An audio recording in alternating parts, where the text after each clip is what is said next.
Morning, all. All right, so preview and news video for your Tuesday.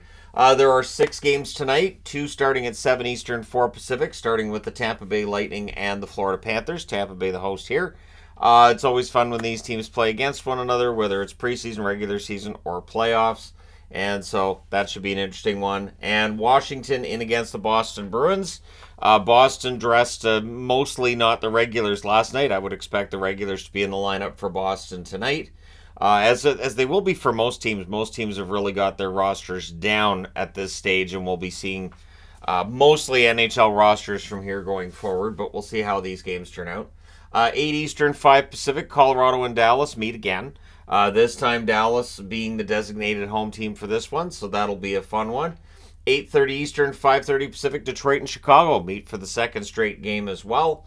And then 10 Eastern, 7 Pacific, we have the California meeting of the night between Anaheim and LA, and then the San Jose Sharks and the Vegas Golden Knights. So some teams that have seen each other in the preseason already meeting up again tonight. We'll see if I do a recap or what I find to recap tonight. But it's been an entertaining preseason so far. No reason it won't continue to be entertaining. Pittsburgh. So getting into the news side of things, the Pittsburgh Penguins. Jake Guentzel's in a full contact jersey at practice, so they're hoping to get him into the lineup before the season gets going. But either way, it sounds like when the season gets going in a week, he will be part of it.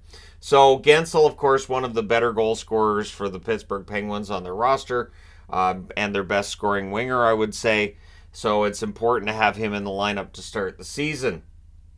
From last night's game, the new coach of Columbus, no, not that coach, the other coach, pairing of Yurich and Provorov was impressive to him. Now, David Yurich should be on this roster, likely to get top 4 minutes. Well, if he meshes well with Provorov, then that basically guarantees he gets top 4 minutes right out of the gate.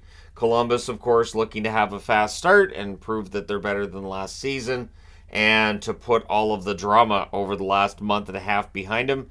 A good start would definitely go a long way to making people not necessarily forget all the drama, but say, they came out the other side better for all that. So it ends up being worth it in the end. We'll see if that's the messaging. So today's waivers, I guess, because after last night's game, the Sens announcing some moves. So on waivers, Larson's not a huge surprise on the waiver wire. Neither is Matthew Highmore. I like Highmore as a fourth liner, but I understand why he gets waived. But Jacob Bernard-Docker's on waivers. I'm surprised he's not waivers exempt myself, but that's another first-round draft pick for the Ottawa Senators who is on waivers. So they lost Lassie Thompson to the Anaheim Ducks.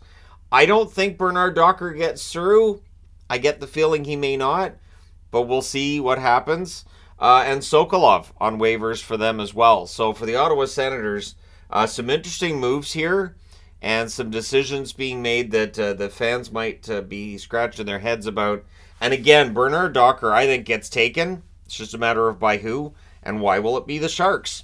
So we'll see if the Sharks end up taking Bernard-Docker, what that does for their blue line if they do. This is a perfect pickup for a team like Arizona, who does a very good job of basically turning players' careers around. So we'll see what happens, but I don't think Bernard-Docker gets through waivers. Let me know your thoughts on that, though. One thing for Sens fans, that was an impressive performance last night for Joonas Korpisalo. So the game's in Nova Scotia, and all the hullabaloo is about Sidney Crosby and the Pittsburgh Penguins, and it's the first time he's played there in 17 years.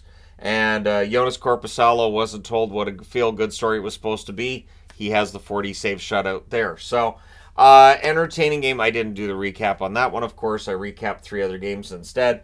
But, the Sens get that shutout from Korpisalo. That's the goaltending that they want from him during the regular season. Also, from last night's action, Matt Coronato continues what's been a strong preseason for the Flames. A goal and 2 assists for him. So, of course, the Flames looking to start the season strong as well, because you have guys in Hanifin and Lindholm who've been pretty clear that if they feel like this team's going in the right direction, they'll sign. But there's some concerns, of course, based on last season and all of that. Well, if Coronato hits and if this team gets off to a good start, maybe it makes it easier to keep Hanifin and Lindholm and sign them. But let me know your thoughts in the comment section below, as always. Don't forget to hit like and subscribe if you're browsing your way through. You just happened upon this video. Thank you guys so much for watching, for all your support. I will talk to you again soon.